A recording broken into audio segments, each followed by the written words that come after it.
जय हिंद साथियों, स्वागत है आपका self study classes with Sumit Jain YouTube channel में। दोस्तों आज का वीडियो स्टार्ट हो चुका है और सभी लोग वीडियो को लाइक करें और शेयर करें। जितने भी साथी अभी तक पर्यावरण की क्लास से नहीं जुड़े हैं, पर्यावरण की रोज़ आपकी क्लास होती है दोस्तों शाम को 7 बजे, ठीक है, जिसमें हम महत्वपूर्ण प्रश्नों पर चर्चा करते हैं और स्पेशल प्रश्नों पर चर्चा करते हैं, ठीक है। तो वैसे ही आज कुछ महत्वपूर्ण प्रश्नों पर चर्चा करने वाले हैं। आज का जो आपका पहला प्रश्न है, निम्न में से किस क्रियाकलाप से सबसे कम प्रदूषण होता है। दोस्तों आपने देखा होगा विभिन्न प्रकार के प्रदूषण होते हैं, चाहे वायु प्रदूषण हो, भूमि प्रदूषण हो, जल प्रदूषण हो, विभिन्न प्रकार के प्रदूषण होता है। लेकिन आपको बताना है, पूरे प्रदूषण को नज़र में रखते हुए बताना है कि किस प्रक्रिया से, किस क्रियाकलाप से सबसे कम प्रदूषण होता है, वो आपको बताना है। 4 विकल्प हैं। सबसे पहला, नदी में कूड़ा फेंकना। दूसरा, कूड़ा फेंकने के लिए खाद का गड्ढा खोदना। तीसरा, कूड़ा जलाना। और चौथा, खाली भूखंड में कूड़ा फेंक देना। तो ये 4 विकल्प में से हमें चयन करना है और कौन सा क्रियाकलाप सबसे कम प्रदूषण होता है वो क्रियाकलाप हमें बताना है। उस क्रियाकलाप का नाम क्या है दोस्तों? कूड़ा फेंकने के लिए खाद का गड्ढा खोदना। यानी कि आपका उत्तर क्या हो जाएगा? विकल्प नंबर वी, ठीक है, वी आपका सही हो जाएगा। अगला बताना है, पर्यावरण पाठ्यक्रम में क्रियाकलापों का क्या महत्व है। क्रियाकलापों का महत्व बताना है। सभी लोगों को स्पष्ट दिख रहा है तो फटाफट से सभी लोग बताएंगे क्रियाकलापों का महत्व। पर्यावरण पाठ्यक्रम में क्रियाकलापों का क्या महत्व है? शिक्षार्थियों की योग्यताओं और उनके वर्तमान ज्ञान से सुमेलित सही, नवीनतम और निष्पक्ष जानकारी उपलब्ध कराना, या फिर शिक्षार्थियों पर कार्यभार डालना जिससे उनके कार्य करने की क्षमता बढ़े, आगे की शिक्षा के लिए आर्थिक प्रयोगवादी बनाना, या इनमें से सभी। तो प्रश्न क्रमांक 2 का उत्तर हमें आराम से देना है, प्रश्न को अच्छे से पढ़ना है, ठीक है, और पढ़ना है कि पर्यावरण पाठ्यक्रम में क्रियाकलापों का क्या महत्व है, क्या महत्व है। 4 विकल्प पढ़ें। प्रश्न क्रमांक 2 का उत्तर है और पाठ्यक्रम का महत्व बताना है। तो आपका बिल्कुल सही जो आंसर हो जाता है कि शिक्षार्थियों की योग्यताओं और उनके वर्तमान ज्ञान से सुमेलित सही, नवीनतम और निष्पक्ष जानकारी उपलब्ध कराना। यानी कि जो आपका 1 नंबर है वो आपका बिल्कुल सही हो जाएगा, ए नंबर, ठीक है। और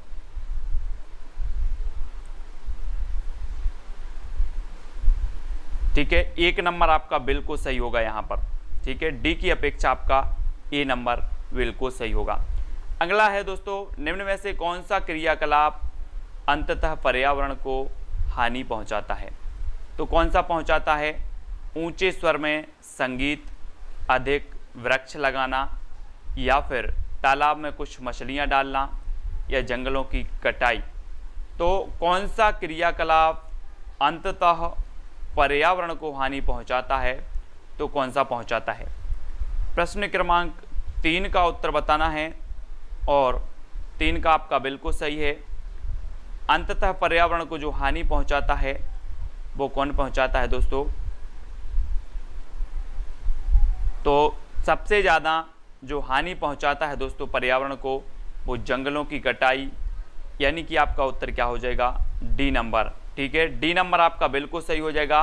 वैसे तो ऊंचे स्वर में भी संगीत बजाओ तब भी आपकी ध्वनि प्रदूषण होती है, लेकिन अगर बात करें जंगलों की कटाई तो सबसे ज़्यादा प्रदूषण जंगलों की कटाई, यानी डी नंबर आपका बिल्कुल सही हो जाएगा। सबसे ज़्यादा हानि किससे पहुंचेगी? वनों की कटाई से, जंगलों की कटाई से।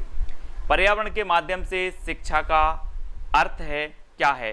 शिक्षा का अर्थ बताना है, अन्वेषण और संप्रेषण कौशलों का विकास, सीखने के एक साधन के रूप में पर्यावरण का उपयोग, शिक्षार्थी में अपने परिवेश के बारे में गहन छानबीन की योग्यता विकसित करना, या फिर उपर्युक्त सभी। अब यहाँ पर हमारे 4 विकल्प हैं। पर्यावरण के माध्यम से शिक्षा का अर्थ क्या है? तो प्रश्न क्रमांक 4 का आपका बिल्कुल सही आंसर होगा कि अन्वेषण और संप्रेषण कौशलों का विकास भी, सीखने के एक संसाधन के रूप में पर्यावरण का उपयोग भी, और शिक्षार्थी में अपने परिवेश के बारे में गहन छानबीन की योग्यता विकसित करना भी। यानी आपका उत्तर हो जाएगा उपर्युक्त सभी, डी नंबर। ठीक है, पर्यावरण अध्ययन है प्राकृतिक और मानव निर्मित पर्यावरण और इन दोनों के मध्य होने वाली अंतःक्रियाओं का अध्ययन, केवल जीव जगत पर प्रकृति का पड़ने वाला प्रभाव, केवल वनस्पति जगत पर प्रकृति का पड़ने वाला प्रभाव, या फिर प्राकृतिक महामारियों का अध्ययन। तो पर्यावरण अध्ययन है तो क्या है, पर्यावरण अध्ययन क्या है, 5 का उत्तर हमें बताना है और 5 का आपका बिल्कुल सही आंसर होगा पर्यावरण का अध्ययन है प्राकृतिक और मानव निर्मित पर्यावरण और इन दोनों के मध्य होने वाली अंतःक्रियाओं का अध्ययन, यानी कि आपका उत्तर हो जाएगा विकल्प नंबर ए। ठीक है, ये जिन्होंने भी बताया उनका आंसर बिल्कुल सही है। अगला क्वेश्चन है पर्यावरण अध्ययन यदि अधिगम के एक विषय के रूप में हो तो मूलतः इसका बच्चों की अंतःक्रियाओं पर आधारित बाल केंद्रित उपागम होना चाहिए। मूलतः इसे बच्चों की अंतःक्रियाओं पर आधारित बाल केंद्रित उपागम नहीं होना चाहिए, या फिर इससे बच्चों में पर्यावरण हितैषी जीवन शैली विकसित होनी चाहिए, या विकल्प ए और बी दोनों सही हैं। तो पर्यावरण अध्ययन यदि अधिगम के एक विषय के रूप में हो तो क्या होनी चाहिए, प्रश्न क्रमांक 6 का उत्तर बताना है और 6 का आपका बिल्कुल सही आंसर होगा कि पर्यावरण अध्ययन यदि अधिगम के एक विषय के रूप में हो तो मूलतः इसका बच्चों की अंतःक्रियाओं पर आधारित बाल केंद्रित उपागम होना चाहिए, बिल्कुल सही है, और इससे बच्चों में पर्यावरण हितैषी जीवन शैली विकसित होनी चाहिए, यानी ए और सी, डी नंबर आपका बिल्कुल सही हो जाएगा। ठीक है, डी जिन्होंने बताया उनका आंसर बिल्कुल सही है। पानी और सौर ऊर्जा के अतिरिक्त हरी वनस्पति को प्रकाश संश्लेषण के लिए और किस चीज़ की आवश्यकता होती है। आपने देखा कि पानी और सौर ऊर्जा के अतिरिक्त हरी वनस्पति को, जो हरी वनस्पति होती है उसको प्रकाश संश्लेषण के लिए और किस चीज़ की आवश्यकता होती है, हाइड्रोजन गैस की, ऑक्सीजन गैस की, नाइट्रोजन गैस की, या फिर कार्बन डाइऑक्साइड गैस की। तो किस गैस की आवश्यकता होती है, प्रश्न क्रमांक 7 का उत्तर बताना है और आपका बिल्कुल सही आंसर हो जाएगा 7 का, कार्बन डाइऑक्साइड जो गैस है इसकी आवश्यकता होती है, और डी नंबर आपका बिल्कुल सही हो जाएगा। कोयला जलाने पर निम्न में से कौन सी गैस उत्पन्न होती है, ऑक्सीजन और नाइट्रोजन और कार्बन डाइऑक्साइड और ऑक्सीजन, या इनमें से कोई नहीं। तो कोयला जलाने पर कौन सी गैस उत्पन्न होती है, प्रश्न क्रमांक 8 का उत्तर बताना है। सभी लोग कोयला जलाते हैं और कोयला जलाते हैं तो इससे कौन सी गैस निकलती है, तो आपका 8 का आंसर क्या हो जाएगा, उत्तर होगा दोस्तों नाइट्रोजन और कार्बन डाइऑक्साइड, यानी कि आपका उत्तर होगा विकल्प नंबर वी। ठीक है, वी नंबर जिनने बताया उनका आंसर बिल्कुल सही है। और बहे सालीय कक्षा से बाहर आयोजित क्रियाकलाप पर्यावरण अध्ययन के लिए आवश्यक है, क्यों मतलब कक्षा से बाहर जो आयोजित क्रियाकलाप हैं वो पर्यावरण अध्ययन के लिए आवश्यक क्यों हैं। पर्यावरण का सही चित्र बच्चे के मानस पर अंकित होता है। बहिःशालीय या फिर बाहर की कक्षाओं से क्रियाकलाप पर्यावरण अध्ययन के लिए प्रयोगशाला की भांति कार्य करता है, या फिर बच्चे स्वतंत्र रहकर प्रकृति के पास आते हैं और अंतःक्रिया कर सीखते हैं, या फिर उपर्युक्त तीनों। तो क्या हो जाएगा दोस्तों, आपको बताना है कि अगर कक्षा से बाहर आयोजित जो क्रियाकलाप होते हैं वो पर्यावरण अध्ययन के लिए किस प्रकार आवश्यक होते हैं, क्यों होते हैं, यानी प्रश्न क्रमांक 9 का उत्तर बताना है। और 9 का उत्तर हो जाएगा आपका उपर्युक्त सभी, है ना, सभी क्रियाकलाप आवश्यक हैं। ठीक है, तो डी नंबर आपका बिल्कुल सही होगा। पर्यावरण का अंतर्वेशन मॉडल बच्चों के लिए सहायक होता है। तो किस प्रकार सहायक होता है दोस्तों, वो चीज़ हमें बतानी है। 4 विकल्प को आपको पढ़ना है, अंतर्वेशन सहायक भी बताना है।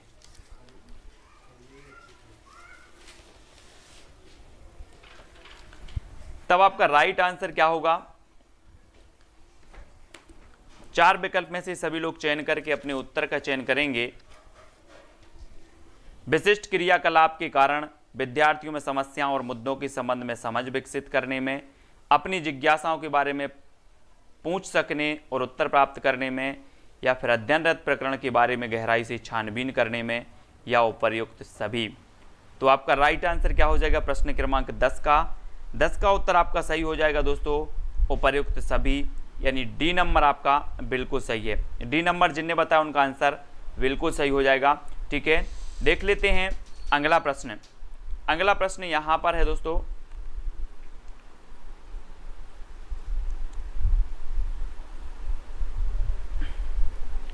निम्न में से कौन सा युग्म सही सुमेलित है? सही सुमेलित देखना है ना। बहुत सारे युग्म आपको दिए हैं। नौकरेक वन्य जीव विहार असम में है, दुधवा राष्ट्रीय उद्यान उत्तर प्रदेश में है, मानस राष्ट्रीय उद्यान राजस्थान में है, या फिर कंचनजंगा राष्ट्रीय उद्यान पांडिचेरी में है।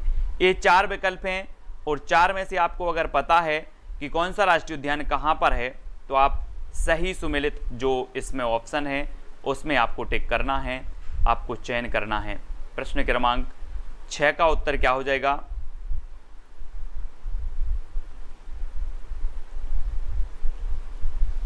तो बिल्कुल सही आंसर होगा दोस्तों, दुधवा राष्ट्रीय उद्यान कहाँ पर है? उत्तर प्रदेश में है। ये आपका बिल्कुल सही हो जाएगा, बी नंबर। ठीक है, मानस राष्ट्रीय उद्यान तो कहाँ पर है? असम में है ना। और ये जो कांजीरंगा या कंचनजंगा पूछा, ये भी आपका गलत हो जाएगा क्योंकि ये क्या है? सिक्किम में। ठीक है, तो ये भी याद रखेंगे। इसमें कौन सा युग्म गलत है दोस्तों? विश्व ओजोन दिवस 10 दिसंबर, विश्व विज्ञान दिवस 10 नवंबर, विश्व पर्यावरण दिवस 5 जून, या विश्व वानिकी दिवस 21 मार्च। आपको गलत क्वेश्चन का चयन करना है, गलत विकल्प का चयन करना है। कौन सा युग्म गलत है? आप ओजोन दिवस आपने पढ़ा है कब मनाया जाता है, विज्ञान दिवस भी आपने पढ़ा है, पर्यावरण दिवस भी पढ़ा है, और इसमें से गलत बताना है। तो 7 का उत्तर आपका ए ही सही हो जाता है, क्योंकि आपको पता है कि 16 सितंबर को हम क्या मनाते हैं? विश्व ओजोन दिवस। यानी कि ए नंबर आपका बिल्कुल सही है, बाकी ऑप्शन बिल्कुल आपके सही हैं, सुमेलित हैं। ठीक है, अगला क्वेश्चन आपको बताना है दोस्तों, पेयजल को शुद्ध करने के लिए पोटेशियम परमैंगनेट का जो है प्रयोग किया जाता है, क्योंकि यह अपचायक है, उपचायक है, जल को शुद्ध करता है, या फिर अशुद्धियों को घोल देता है। क्यों किया जाता है? पोटेशियम परमैंगनेट का प्रयोग जल को, पेयजल को शुद्ध करने के लिए क्यों किया जाता है? क्या करता है ये? 8 का उत्तर बताना है, और आपका बिल्कुल सही आंसर होता है दोस्तों कि ये ऑक्सीकारक है, उपचायक है। उपचायक यानी आपका जो बी नंबर है वो बिल्कुल सही हो जाएगा। क्या हो जाएगा? बी नंबर, है ना। पेयजल को शुद्ध करने के लिए पोटेशियम परमैंगनेट का प्रयोग किया जाता है, क्योंकि यह जो है ऑक्सीकारक है, उपचायक है। बी नंबर बिल्कुल सही है। ठीक है,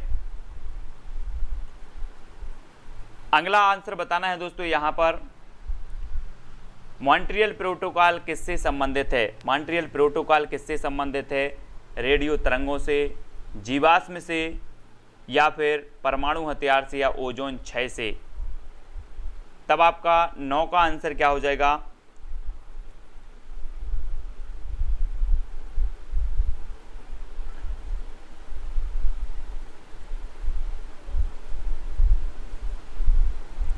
प्रश्न क्रमांक 9 का उत्तर हमें बताना है।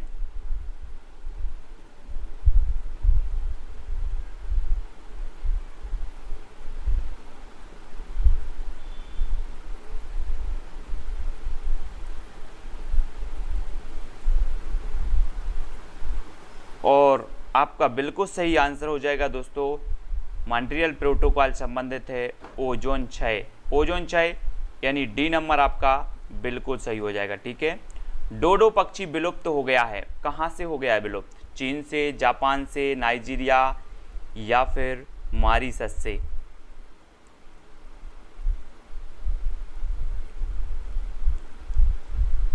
तो डोडो पक्षी कहाँ से विलुप्त हो गया है?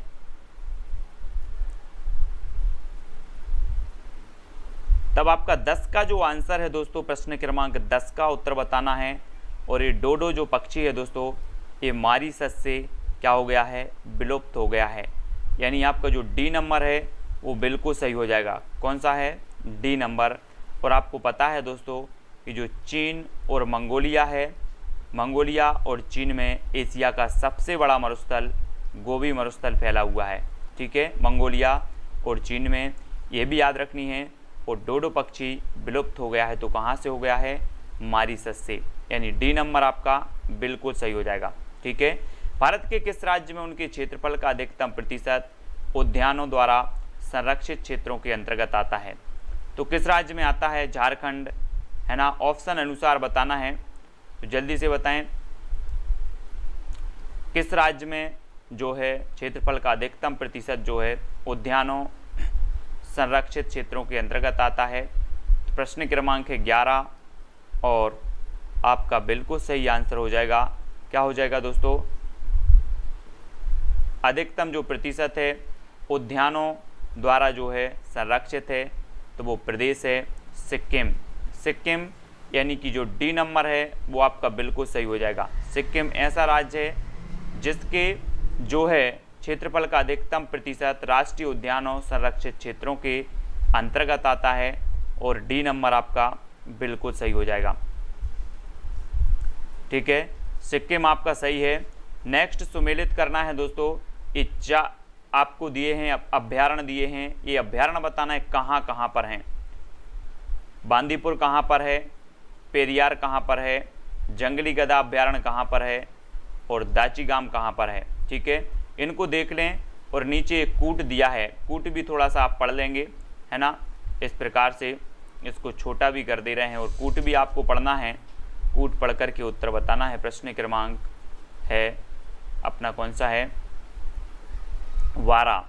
12 का उत्तर बताएंगे आप लोग, क्या हो जाएगा सही? उत्तर होगा दोस्तों डी। डी यानी कि आपका हो जाएगा कौन सा? बांदीपुर कहाँ पर है? कर्नाटक में है। पेरियार आपका कहाँ पर है? केरल में है। ठीक है, और दोस्तों जो जंगली गधा है ये सेम हो जाएगा गुजरात में। ठीक है, और दाचीगाम जो राष्ट्रीय उद्यान है वो कहाँ पर है? तो ये कश्मीर में है। तो ये सभी याद रखेंगे। बांदीपुर राष्ट्रीय उद्यान कहाँ पर है? कर्नाटक, जो सबसे ज़्यादा पूछा गया है अभी तक, है ना। पेरियार राष्ट्रीय उद्यान आपको पता है ये केरल में है। और इस पेरियार अभ्यारण्य के अंदर दोस्तों एक सबरीमाला मंदिर है। सबरीमाला मंदिर याद रख लेना, करंट में रहा है क्योंकि यहाँ पर इस मंदिर में महिलाओं का प्रवेश निषेध है। ठीक है, सबरीमाला मंदिर आपसे पूछा जाएगा किस अभ्यारण्य में है तो आपको पता होनी चाहिए पेरियार अभ्यारण्य जो कि केरल में है। और जंगली गधा ये गुजरात में है अभ्यारण्य, और गिर राष्ट्रीय उद्यान भी गुजरात में है। ठीक है, याद रख लेना। एशियाई शेर पाए जाते हैं दोस्तों, और एशियाई शेर हमारे मध्य प्रदेश में एक कूनो पालपुर कूनो उद्यान बनाया गया है 2018 में। पालपुर कूनो, है ना, मध्य प्रदेश में, जहां पर एशियाई शेरों को संरक्षण दिया जा रहा है। ठीक है, तो याद रख लेना। और ये पालपुर कूनो कहाँ पर है? तो पालपुर कूनो उद्यान है श्योपुर, मध्य प्रदेश के श्योपुर जिले में है। ठीक है, तो उसको भी आपको याद रख लेना है। इसमें से किसका जोड़ा गलत है? गलत जोड़ा दोस्तों हमें बताना है। ये हैं अंशी राष्ट्रीय उद्यान कर्नाटक, कांजीरंगा राष्ट्रीय उद्यान असम, इंदिरा गांधी राष्ट्रीय उद्यान तमिलनाडु, या फिर महात्मा गांधी मैरीन राष्ट्रीय उद्यान मध्य प्रदेश। तो गलत बताना है, कौन सा गलत है? प्रश्न क्रमांक 13 का आंसर। और आपको पता है मैंने मध्य प्रदेश के सारे राष्ट्रीय उद्यान आपको ट्रिक से पढ़ाए थे, क्योंकि आप MP टेट का एग्ज़ाम दे रहे हैं तो 50% जो ही रहता है कि आपके MP के राष्ट्रीय उद्यान आपसे पूछे जाएंगे पर्यावरण में। ठीक है, तो पर्यावरण के जितने भी अध्ययन हैं, जितने भी अभ्यारण्य हैं, जितनी भी झीलें हैं, जो कुछ भी मैंने आपको MP का करवाया है वन से संबंधित, पर्यावरण से संबंधित ट्रिक से आपको पढ़ाया है, वो वीडियो आप ज़रूर देखेंगे। और आपको पता है कि महात्मा गांधी मैरीन राष्ट्रीय उद्यान ये मध्य प्रदेश में नहीं है, तो ये आपका क्या हो जाएगा?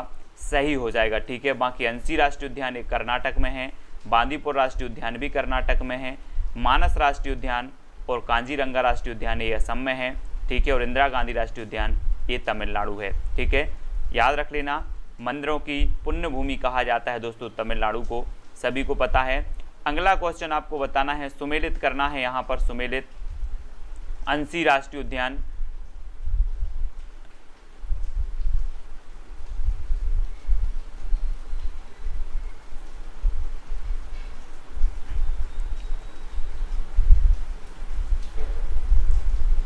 भारत का वह अभ्यारण्य जिसमें हाथियों की सबसे अधिक संख्या पाई जाती है, इसको कर लेते हैं पहले, जल्दी से बताओ कहाँ पर पाई जाती है।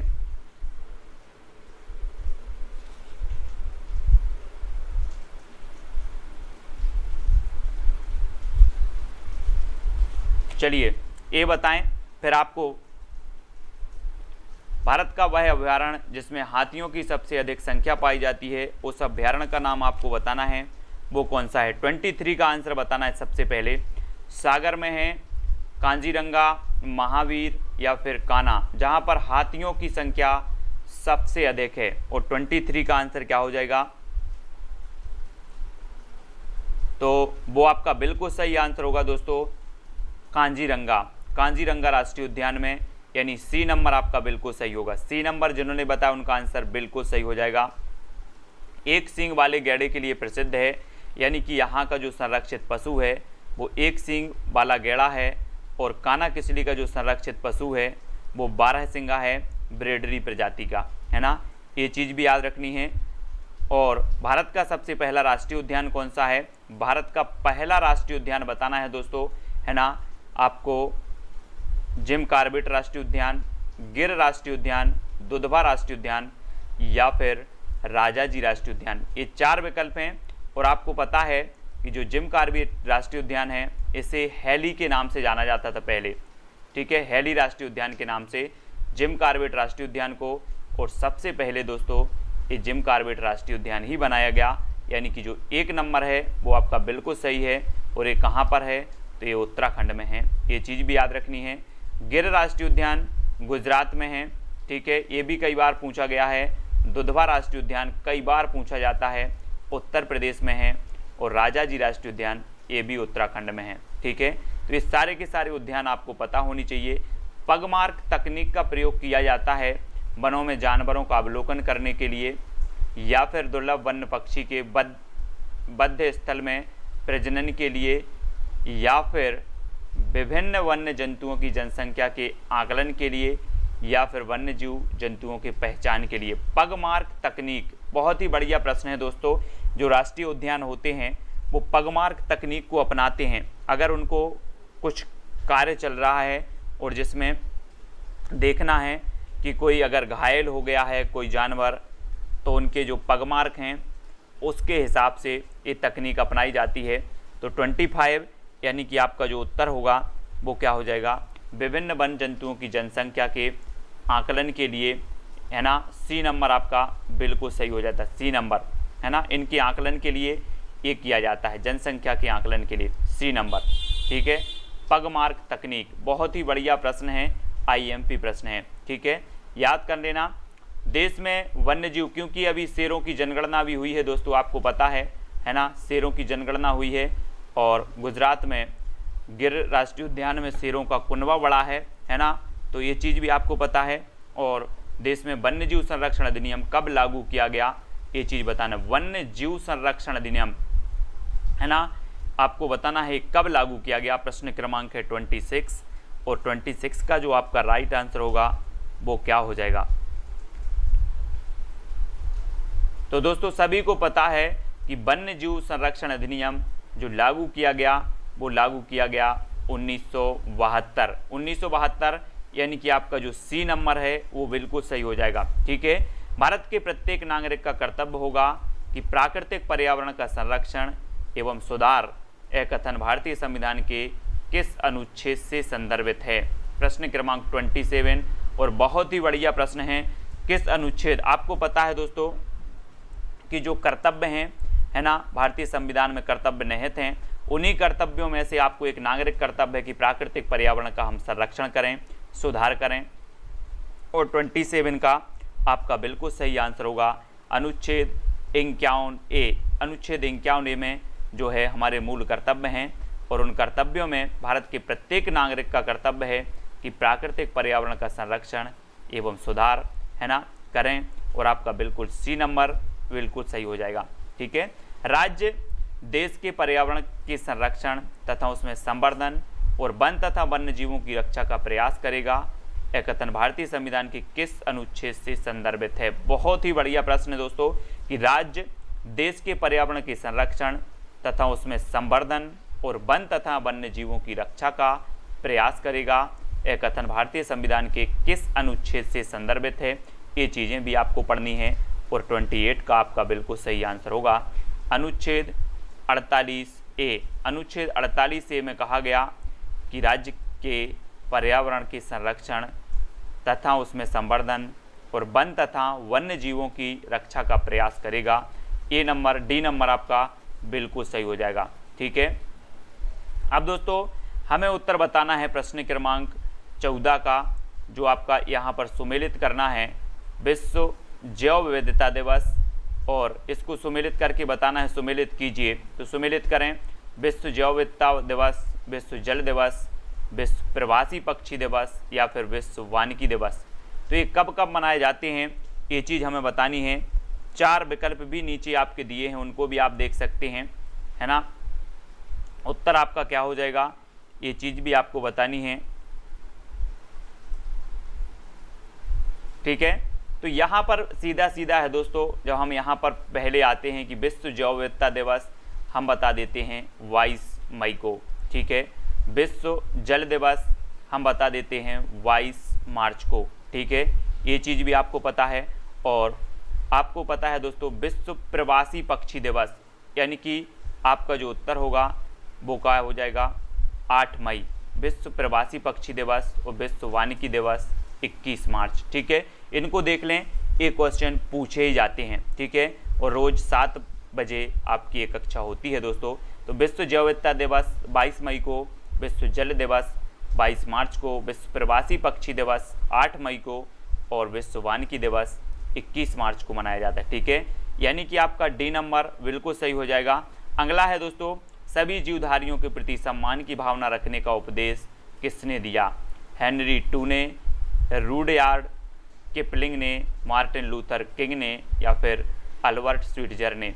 तो किसने दिया कि सभी जीवधारियों के प्रति सम्मान की भावना रखना चाहिए? ये उपदेश किसने दिया? प्रश्न क्रमांक है 15 और 15 का आपका बिल्कुल सही आंसर होगा दोस्तों कि वही व्यक्ति देगा, ऐसा जो कथन है, ऐसा जो उपदेश है वही व्यक्ति देगा जो सभी जीवधारियों के प्रति क्या रहता है? अलर्ट रहता है। अलर्ट रहता है मतलब अल्बर्ट। ठीक है, अल्बर्ट स्वीट्जर ने ये उपदेश दिया था कि सभी जीवधारियों के प्रति सम्मान की भावना हो। ठीक है, डी नंबर आपका बिल्कुल सही होगा। कौन सा जानवर भारत में प्रचुर मात्रा में मिलता था परंतु अब विलुप्ति की कगार पर है? वो जानवर कौन सा है? एशियाई चीता, हिमालयी गाय, गिब्बन या फिर गैंडा? वो जानवर बताना है प्रश्न क्रमांक 16 में, और आपका बिल्कुल सही आंसर होगा दोस्तों वो चीता लगभग विलुप्त हो चुका है ना। चीता विलुप्त हो चुका है। और कौन सा जानवर यहाँ पर बताना है, तो वो जानवर भी कौन सा हो जाएगा दोस्तों? ए नंबर, एशियाई चीता। ठीक है, एशियाई चीता आपका बिल्कुल सही है और विश्व से चीता विलुप्त हो चुका है। ठीक है, तो ये चीज़ भी आपको पता है और एशियाई चीता यानी ए नंबर आपका बिल्कुल सही है इसका। ठीक है, याद रखेंगे दोस्तों। अगला है निम्नलिखित में से कौन सा उत्तर प्रदेश में स्थित नहीं है? उत्तर प्रदेश में कौन सा स्थित नहीं है? चंद्रप्रभा अभ्यारण्य, दुधवा राष्ट्रीय उद्यान, मानस राष्ट्रीय उद्यान या फिर पार्वती अरंगा अभ्यारण्य? कौन सा उत्तर प्रदेश में स्थित नहीं है? तो हम कई बार पढ़ चुके हैं, दुधवा राष्ट्रीय उद्यान है, चंद्रप्रभा है, पार्वती अरंगा भी है, लेकिन जो मानस राष्ट्रीय उद्यान है ये कहाँ पर है? असम में है। काजीरंगा राष्ट्रीय उद्यान भी असम में है। ठीक है, तो आपका जो उत्तर होगा वो क्या हो जाएगा? मानस राष्ट्रीय उद्यान ये असम में नहीं है, यानी सी नंबर आपका बिल्कुल सही होगा। राष्ट्रीय पर्यावरण अभियांत्रिकी अनुसंधान संस्थान कहाँ पर है? दोस्तों एक वीडियो में आपको लेकर के आऊँगा जिन प्रश्नों में आपको कन्फ्यूजन रहता है, यानी उस वीडियो का नाम ही होगा कन्फ्यूजन वीडियो, है ना। क्या होगा? कन्फ्यूजन वीडियो पर्यावरण। तो वो हम लेकर के आएंगे। जैसे बहुत सारे लोगों को कन्फ्यूजन है कि राष्ट्रीय वन अनुसंधान संस्थान कहाँ पर है, पर्यावरण अनुसंधान संस्थान कहाँ पर है ना। और राष्ट्रीय पर्यावरण अभियांत्रिकी संस्थान कहाँ पर है, वन प्रबंध संस्थान कहाँ पर है, इनमें बहुत सारे लोग कंफ्यूज होते हैं, तो वो चीज़ क्लियर की जाएगी आपकी। ठीक है, फिलहाल पर्यावरण अभियांत्रिकी अनुसंधान संस्थान पूछा है तो ये कहाँ पर है आपका, नागपुर। ठीक है, नागपुर में याद रख लेना। और यहीं पर दोस्तों आपका पर्यावरण अनुसंधान केंद्र भी है। ठीक है, पर्यावरण अनुसंधान केंद्र भी कहाँ पर है, नागपुर में ही है। ठीक है, और भारतीय वन्यजीव संस्थान कहाँ पर है, वन्य जीव संस्थान बतानी है, ये कहाँ पर है। मैंने संस्थान भी आपको याद करवाए हैं दोस्तों। और 19 का आंसर बताना है, 19 का, और 19 का आपका बिल्कुल सही आंसर होगा कि भारतीय वन्यजीव संस्थान हो या फिर भारतीय वन अनुसंधान केंद्र हो। ये कहाँ पर हैं, तो ये सारे के सारे कहाँ पर हैं, देहरादून, और देहरादून उत्तराखंड की राजधानी है। ठीक है, उत्तराखंड में हमने पढ़ा कि जिम कॉर्बेट राष्ट्रीय उद्यान, जो कि भारत का सबसे पहला राष्ट्रीय उद्यान है, जिसे पूर्व में हैली के नाम से जाना जाता है ना। और इसमें सबसे पहले टाइगर प्रोजेक्ट भी चलाया गया था। और देहरादून में जो है वन राष्ट्रीय उद्यान भी, वन अनुसंधान केंद्र भी है, वन्यजीव संस्थान भी यहीं पर स्थित है। ठीक है, याद रख लेंगे। और आपका डी नंबर बिल्कुल सही हो जाएगा। धूल प्रदूषण रोकने के लिए उपयुक्त वृक्ष कौन सा है, बहुत ही बढ़िया प्रश्न है दोस्तों कि धूल प्रदूषण रोकने के लिए जो वृक्ष है वो कौन सा है। और 20 का आपका बिल्कुल सही आंसर होगा। उस वृक्ष को कहा जाता है दोस्तों, क्या कहा जाता है, अशोक वृक्ष। अशोक वृक्ष सीता वृक्ष भी कहा जाता है ना, क्योंकि सीता जी इस वृक्ष के नीचे, आपको पता होगा कि जब सीता जी का हरण हुआ था तो इसी वृक्ष के नीचे बैठी थी सीता जी, है ना, इसलिए इसे सीता वृक्ष भी कहा जाता है और अशोक वृक्ष भी कहा जाता है। यानी आपका जो ए नंबर है वो बिल्कुल सही हो जाएगा। और ये धूल प्रदूषण को रोकने के लिए उपयुक्त वृक्ष माना जाता है। ठीक है, किस दिन को राष्ट्रीय ऊर्जा संरक्षण दिवस के रूप में मनाया जाता है, 14 दिसंबर, 14 नवंबर, 14 अक्टूबर या फिर 14 सितंबर को। तो जल्दी से बताएंगे कि किस दिन को राष्ट्रीय ऊर्जा संरक्षण दिवस मनाया जाता है। प्रश्न क्रमांक 21, और 21 का आपका बिल्कुल सही आंसर क्या हो जाएगा, क्या हो जाएगा, किस दिन को मनाया जाता है राष्ट्रीय ऊर्जा संरक्षण दिवस। और आपका बिल्कुल सही आंसर होगा दोस्तों 14 सितंबर, 14 दिसंबर। ठीक है, 14 दिसंबर आपका बिल्कुल सही होगा, ए नंबर। ठीक है, राष्ट्रीय ऊर्जा संरक्षण दिवस मनाया जाता है 14 दिसंबर को। ठीक है, विश्व पृथ्वी दिवस कब मनाया जाता है, बहुत ही बढ़िया प्रश्न है। विश्व पृथ्वी दिवस कई बार पूछा गया दोस्तों और आपसे बनता भी है। प्रश्न क्रमांक 22 का उत्तर, और आपका बिल्कुल सही आंसर होगा, क्या होगा, बिल्कुल सरल आंसर है। क्वेश्चन पूछा भी जाता है, पृथ्वी दिवस मनाया जाता है तो वो मनाया जाता है 22 अप्रैल को। ठीक है, मैंने कई बार आपको बताया है 22 अप्रैल को पृथ्वी दिवस है ना, 22 मई को जैव विविधता दिवस, 22 मार्च को विश्व जल संरक्षण दिवस है ना, 21 मार्च को वानिकी दिवस। ये सारे के सारे जो दिवस हैं वो आपको याद रखना है। ठीक है, और वीडियो को लाइक करना है, सभी लोग लाइक करेंगे, शेयर भी करेंगे। पर्यावरण की रोज़ क्लास आपकी 7 बजे होती है दोस्तों, और याद रख लेना कल से 2:30 बजे भी आपकी पर्यावरण पेडागोजी प्रारंभ होने वाली है। ठीक है, तो पर्यावरण पेडागोजी आपको पढ़ना है 2:30 से, कल से 2:30 बजे होगी। और पर्यावरण के कुछ दोस्तों जो आपके पूछे जाएंगे जिन्हें आप पढ़ नहीं रहे हैं, जैसे मैंने आपको ग्रीन हाउस गैस की ट्रिक दी है, पीएच मान की ट्रिक दी है, ठीक है, अम्ल की ट्रिक दी है, विटामिन की ट्रिक दी है, और भी बहुत सारी जो महत्वपूर्ण चीज़ें थी उनको ट्रिक बना के दी है। अब आप लोग देखते नहीं तो ये गलती मेरी नहीं है ना। आप लोग चैनल पर जाएं, चैनल पर प्लेलिस्ट है, प्लेलिस्ट में आपको मिल जाएगा सबसे पहले EVS ट्रिक्स करके प्लेलिस्ट बनी है, तो उसमें बहुत सारे लगभग 10 से 15 वीडियो आपके EVS ट्रिक्स वाले जो आपको ट्रिक्स से याद करना पड़ेगा वो आपको दिए हैं, क्योंकि आपको विटामिन के नाम याद नहीं होते। और एक बार आप विटामिन का वीडियो देख लेना, उसके जो रासायनिक नाम हैं वो आप कभी नहीं भूल सकते। ठीक है, तो विटामिन वाले, ये पर्यावरण वाले जो कुछ महत्वपूर्ण प्रश्न हैं जो आपका विज्ञान से संबंधित पर्यावरण होता है उनको आपको पढ़ना है। ठीक है, क्योंकि ये यहाँ से बनेंगे ही क्वेश्चन, चाहे आपके विटामिन से बन जाएं है ना, अम्ल से बनेंगे, और अम्ल और आपके दोस्तों का जो आपकी ग्रीन हाउस गैसों हैं उनसे भी बनेगा। ठीक है, तो सभी लोग इनको पढ़ें, वीडियो को लाइक करें है ना, निरंतर अगर अभ्यास करेंगे आप, 2-4 बार वीडियो देखेंगे तो वो आपको ऐसे ही याद हो जाएंगे। ऐसी ट्रिक उसमें मैंने बना के आपको दी है, ठीक है। तो सभी लोग वीडियो को लाइक करें, शेयर करें और चैनल को सब्सक्राइब जरूर कर लेना, और ट्रिकी वीडियो सभी लोगों को देखना है। आज के वीडियो के लिए साथियों इतना ही। जय हिंद,